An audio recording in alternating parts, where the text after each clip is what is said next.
परंतु 12 वर्ष के बाद आज हिंदू राष्ट्र के बारे में क्या स्थिति है?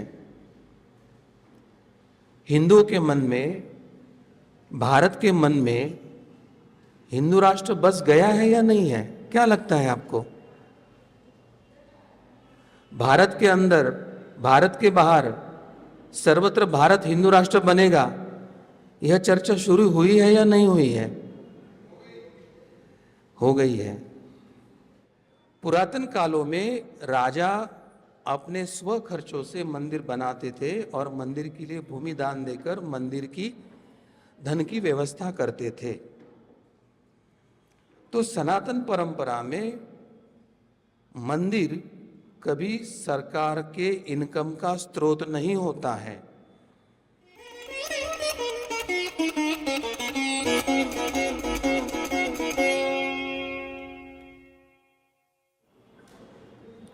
धर्म संस्थापना की देवता भगवान श्री कृष्ण, सच्चिदानंद परब्रह्म गुरुदेव डॉक्टर आठवले जी, व्यासपीठ पर उपस्थित मान्यवर तथा संतों के चरणों में वंदन करता हूँ। सर्वप्रथम आप सबको मैं एक आनंद वार्ता बताना चाहता हूँ। पहली बार इस ब्रज क्षेत्र में यह हिंदू राष्ट्र के अधिवेशन का आयोजन हुआ है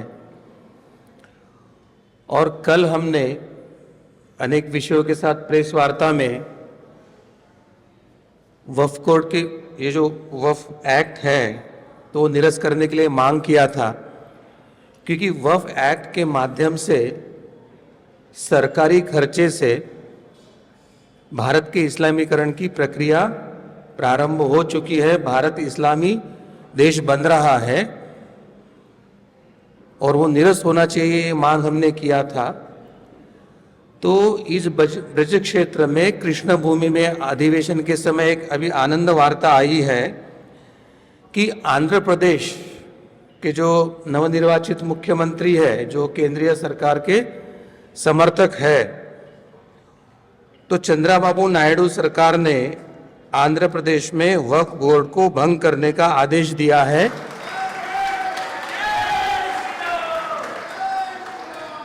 जय तू जय तू, जय तू जय तू, जय तू जय तू।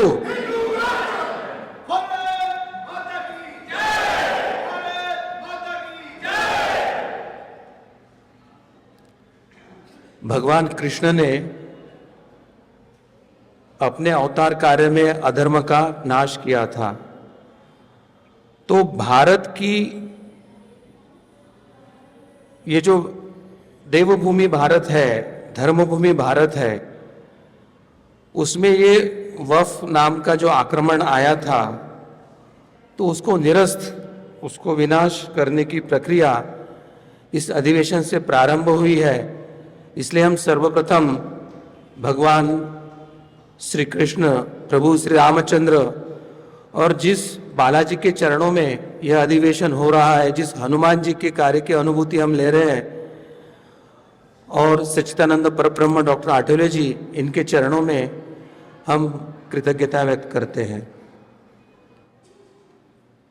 ये टाइम्स नाउ में अभी यह वार्ता आई है, इसकी विस्तार से वार्ता का हम अभी इंतजार कर रहे हैं। गोवा में जो होता है वो 7 दिन का हम वैश्विक हिंदू राष्ट्र महोत्सव का आयोजन करते हैं। अब 7 दिन करने का उद्देश्य यही होता है कि एक दूसरे से परिचय हो, एक दूसरे को जाने, एक दूसरे को पहचाने और हम सब में एक परिवार भाव, हम एक हिंदू परिवार, एक सनातन परिवार, एक धर्म परिवार के सदस्य है। हम में धर्म बंधुत्व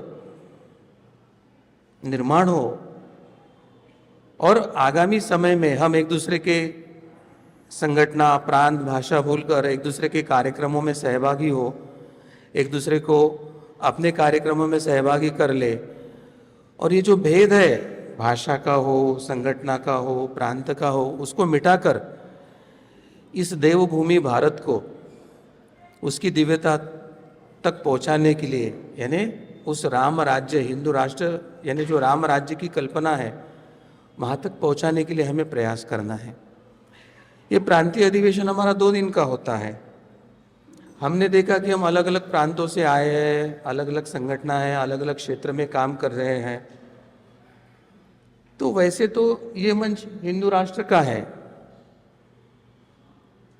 परंतु अगर भगवान के दृष्टि से देखें तो ये जो हिंदू राष्ट्र की स्थापना की प्रक्रिया है, तो ये धर्म संस्थापना की प्रक्रिया का एक बड़ा कदम है। यह हमें ध्यान में लेने की आवश्यकता है। और हम धर्म संस्थापना की इस प्रक्रिया का अंग है। गिलहरी वानर सेना हो, उद्धव अर्जुन या गोप गोपी जैसे हो,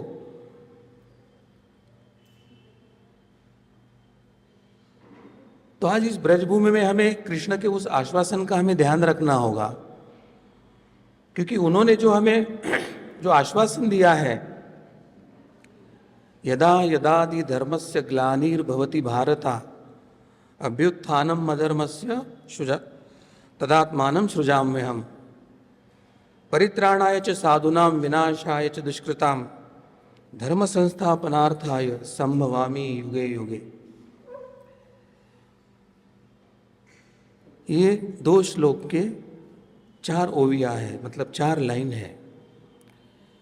मगर उन्होंने हम सब जो उनके भक्त है, धर्मावलंबी है, इस भारत भूमि के रक्षण के लिए कटिबद्ध है, उनको आश्वासन दिया है कि मेरे भक्तों को, धर्म कार्य करने वाले की रक्षा के लिए मैं आऊँगा और उनको कष्ट देने वाले, उनके कार्य में जो बाधा बनाएंगे उसको मैं स्वयं नष्ट करूँगा।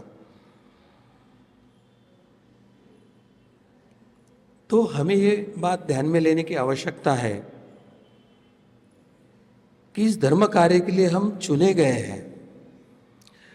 हमारी अंत प्रेरणा हो, किसी ग्रंथ के माध्यम से हो, किसी सत्संग के माध्यम से हो, हमने इस धर्म कार्य में व्यक्तिगत तौर पे आगे बढ़े और आज हिंदू राष्ट्र की स्थापना के लिए एक सामूहिक हम कार्य करने के लिए अग्रसर हो रहे हैं। क्योंकि हमें ये बात ध्यान में रखने की आवश्यकता है कि 2012 में जब ये हिंदू राष्ट्र का विषय हमने रखा, तो वो विषय रखते समय मीडिया से, पत्रकारों से, कुछ हिंदुत्ववादी संगठन है, कुछ व्यक्ति थे कि उनको लग रहा था कि आप ये नया क्या विषय रख रहे हैं, क्या आप विभाजन कर रहे हैं, समाज में बांटने का काम कर रहे हैं, ये कैसे होगा। क्योंकि उस समय सच्चर आयोग लागू करने की बात हो रही थी। उस समय वक्फ का अमेंडमेंट करके दिल्ली की कितनी संपत्ति वक्फ को दे दिया था। By use and by claim, आप वक्फ को क्लेम कर सकते हैं, ऐसे अमेंडमेंट कानून में हो रहे थे। तो ऐसी स्थिति में ये कैसे होगा, ऐसा प्रश्न सबके मन में था। परंतु 12 वर्ष के बाद आज हिंदू राष्ट्र के बारे में क्या स्थिति है? हिंदुओं के मन में, भारत के मन में हिंदू राष्ट्र बस गया है या नहीं है? क्या लगता है आपको? भारत के अंदर, भारत के बाहर, सर्वत्र भारत हिंदू राष्ट्र बनेगा, यह चर्चा शुरू हुई है या नहीं हुई है? हो गई है। ये आप सबकी तपस्या का, इन संत महात्माओं के आशीर्वाद का, ये सभी के सहभाग से आज हम यहाँ पर आए हैं। और इसलिए जैसे कृष्ण ने कार्य करते समय अर्जुन को जब महाभारत के लिए खड़ा किया, तो अर्जुन के पास दुर्योधन के जैसी साधन संपत्ति नहीं थी। मनुष्य बल नहीं था, धन बल नहीं था, अर्थ बल नहीं था, सत्ता बल नहीं था। और जब राजाओं का ध्रुवीकरण हुआ तो करीब करीब 1/3 सैन्य दुर्योधन के पक्ष में अधिक था। परंतु अर्जुन के पास क्या था? धर्म और भगवान श्री कृष्ण। आज संभवतः आपके मन में विचार आ सकता है कि हम इतने संख्या में हैं तो इससे क्या होगा,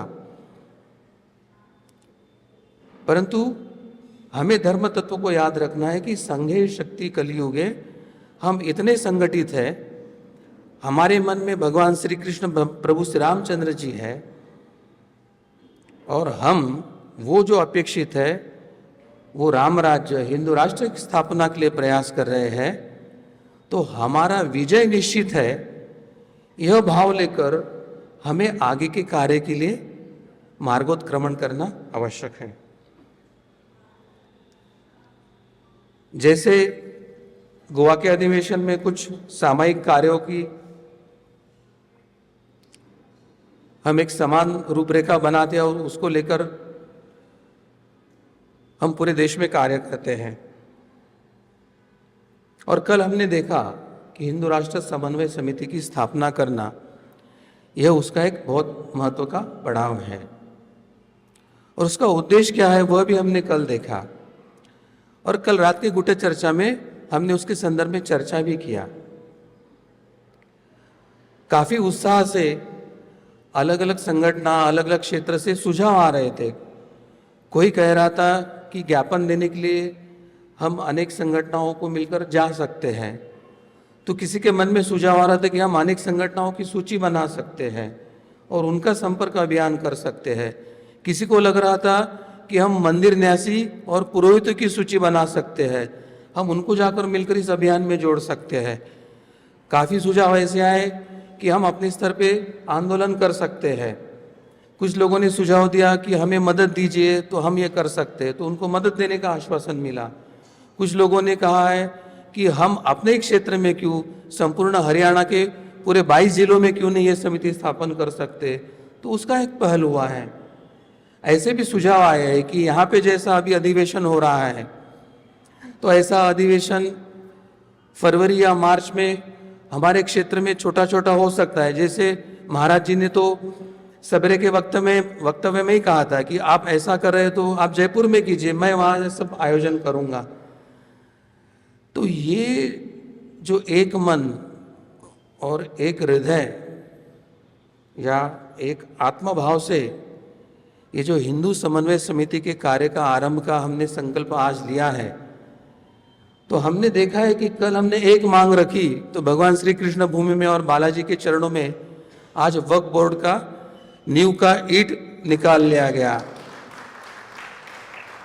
यही संकल्प जो हमने कल की गुट चर्चा में लिए है, यह लेकर अगर हम अपने अपने क्षेत्र में जाते हैं तो हिंदू राष्ट्र की नवनिर्माण की ईंट या नींव की ईंट हम रचने जा रहे हैं। इस भाव से अगर हम जाते हैं तो इस संकल्प को भी उतना ही आशीर्वाद भगवान का मिलेगा। इसलिए हम ऐसा सामूहिक प्रयास करें, ऐसे मैं आप सभी को विनती करता हूं। दूसरा जो महत्व का सूत्र हमने सवेरे भी मंदिरों के संदर्भ में एक विषय देखा कि समाज को मंदिरों से जोड़ना, हिंदुत्ववादी संगठनों ने मंदिरों से जोड़ना और मंदिरों का जो विधायक उपयोग है धर्म कार्य करने के लिए, उसके लिए हमने प्रवृत्त होना और समाज में आस्था निर्माण करना है। उसके पहले सबसे महत्व का आता है कि हमारे मंदिरों की मुक्ति। पुरातन कालों में राजा अपने स्व खर्चों से मंदिर बनाते थे और मंदिर के लिए भूमि दान देकर मंदिर की धन की व्यवस्था करते थे। तो सनातन परंपरा में मंदिर कभी सरकार के इनकम का स्रोत नहीं होता है और आज भारत के अधोगति का जो मुख्य कारण है कि मंदिर के धन संपत्ति को अंग्रेजों के बाद सरकार जिस तरह से लूट रही है और हिंदू की संपत्ति मंदिर की संपत्ति मंदिर के विरोधी, धर्म के विरोधी कार्य करने वालों को बांटी जा रही है, इस पाप से मुक्त करने के लिए इस देश को इस राज्यकर्ताओं के पाप से मुक्त करने के लिए हमें मंदिर को सरकारीकरण से मुक्त करने के लिए अभियान चलाना होगा, चाहे कृष्ण जन्मभूमि हो, चाहे काशी विश्वनाथ हो। काफी वक्ताओं ने विषय रखा कि ये हिंदू राष्ट्र है ही, तात्विक दृष्टि से यह हिंदू राष्ट्र है, पर आप इसको हिंदू राष्ट्र कहना चाहेंगे क्या? ये मैं आपसे प्रश्न पूछना चाहता हूं कि जिस हिंदू राष्ट्र में कृष्ण जन्मभूमि किसी मस्जिद से आक्रांता से आक्रमित है, काशी विश्वनाथ किसी मस्जिद आक्रांता की धोरण के अनुसार आक्रमित है और वो मुक्त नहीं है, ऐसी व्यवस्था को हम हिंदू राष्ट्र कहेंगे क्या? क्या हिंदू राष्ट्र में हमारे भगवान स्वयंभू हिंदू राष्ट्र को विधिवत हिंदू राष्ट्र घोषित करने के लिए, हिंदू राज्य सहित हिंदू राष्ट्र के लिए हम जो प्रयास कर रहे हैं, तो उसके लिए पहले हिंदू मंदिरों की मुक्ति, और दूसरी जो बात है, मंदिर जो है, ऐसे कहते कि शरीर में 108 प्रमुख नाड़ियां हैं और 72,000 नाड़ियों से एक एनर्जी फ्लो सिस्टम, जिसको हम कुंडलिनी शक्ति कहते हैं, शरीर के अंदर होती है। इस भारत भूमि की चेतना की एनर्जी फ्लो सिस्टम को अगर हमें अध्ययन करना है, तो चाहे 52 शक्तिपीठ हो, 12 ज्योतिर्लिंग हो, या हमारे अवतारों की जो ये तीर्थ क्षेत्र है, सप्तपुरिया है, तो ये हमारी देश की प्रमुख ऊर्जाओं की नाड़ियां है, प्रमुख ऊर्जा के बिंदु है। और ये जो छोटे छोटे मंदिर है, ये मंदिर को आसपास के मुख्य स्रोतों से जोड़ना और मुख्य स्रोत एक दूसरे से जोड़ना, तो भारत की चेतना की ऊर्जा की जो गति है उसको सुचारू रूप से करने के लिए मंदिरों की एकत्रीकरण की जो हमें अपेक्षा है, और जिसके लिए महाराष्ट्र, गोवा और कर्नाटक में मंदिर महासंघ की स्थापना करके और छोटे मंदिरों का दायित्व बड़ी मंदिरों ने लेना, और बड़ी मंदिरों के धन का विनियोग धर्म के लिए कैसे योग्य पद्धति से हो, इसके लिए प्रयास करना, तो ये हमारे मंदिर मुक्ति का एक बहुत बड़ा अभियान हमें आगे करना होगा। जैसे हमने देखा कि अमिता जी ने एक अधिवक्ता के नाते स्वयं क्या कर सकते हैं, और दूसरा जो कर रहे हैं उनके साथ कैसे खड़ा हो सकते हैं। अभी यहाँ पर अधिवक्ता उमेश शर्मा जी भी आए सुप्रीम कोर्ट से, वो भी अपने स्तर पे कर रहे हैं। तो अधिवक्ताओं से संपर्क का एक अभियान चलाना और हमारे विचारों के अधिवक्ताओं का एक संगठन करके स्वयं के स्तर पे वो क्या कर सकते हैं, और जो कर रहे हैं उनके साथ खड़े होकर वो उनको छाया छत्र एक कानूनी कैसे दे सकते हैं, ये दोनों प्रक्रियाओं से। और अधिवक्ता के पहले, चाहे मैं डॉक्टर हूँ, वो अधिवक्ता है या कोई उद्योजक है, हम जन्मतः पहले हिंदू है, तो मेरा हिंदू करके, मेरे धर्म, मेरे राष्ट्र के प्रति कर्तव्य करके हम क्या कर सकते हैं, इस गहन उच्चतम उद्देश्य के लिए हमें अधिवक्ताओं का संगठन हमारे क्षेत्र में करना है। हमने कल जब हिंदू राष्ट्र समन्वय समिति का विषय देखा, तो दबाव गुट बनाने की प्रक्रिया ये समन्वय समिति की मुख्य रहेगी।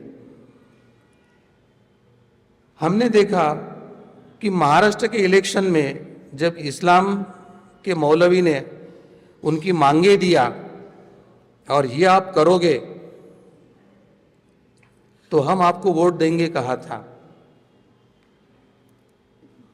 और जो हिंदू विरोधी है, जो भारत विरोधी है, जो हिंदुओं की, जिनके मन में हिंदुओं की कीमत कुछ नहीं है, उन्होंने कहा था कि आपकी सब मांगे पूर्ण कर देगी, जो अत्यंत हिंदू को प्रताड़ित करने वाली और इस देश का शोषण करने वाली थी।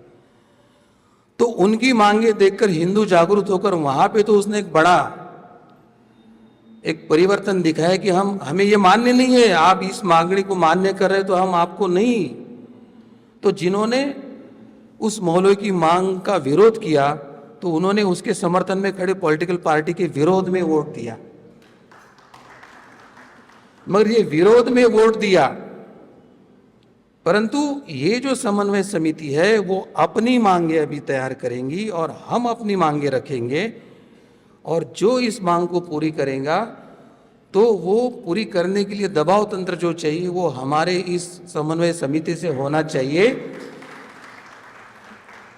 क्योंकि हम हिंदू बहुमत में हैं तो हम मांगे रखेंगे और हमारे मांगे पूर्ण करने का सबको कटिबद्धता लगनी चाहिए, ना कि किसी अल्पसंख्यक की कोई चार्टर को लेकर डिस्कशन इस देश में। और उस उद्देश्य से स्थानिक जनप्रतिनिधियों को एक संपर्क अभियान करके बार बार हमारी मांगे रखना, ज्ञापन देना, और आप ये हमारा ये मनोभाव आपके उच्च लोगों तक पहुंचाओ, ताकि